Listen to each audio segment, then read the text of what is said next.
Hi, I'm Mark Williams. I've had the pleasure of working in the RHS Wisley Plant Centre for 4 years. This beautiful entrance to the Wisley Garden is lined with a boulevard of 100 Japanese cherry trees, the variety Prunus yedoensis.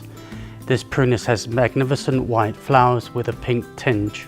The Prunus yedoensis is a graceful, early flowering tree with upright spreading branches, highly valued for its profusion of almond-scented, blush white flowers in late March and early April. This tree has been grown in the UK and is bee-friendly, recommended for large to medium gardens, and has an eventual height of 12 metres with a spread of 8 metres after 20 to 50 years. For best results, this tree needs to be planted in full sun in well-drained acidic soil, and it is drought sensitive and hardy.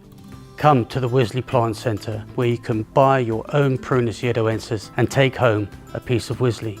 You may also be interested in the wide range of trees and shrubs available in the Wisley Plant Centre. If you are not sure where to start, please speak to any of my colleagues in the green team or in the advice team right here at the Wisley Plant Centre.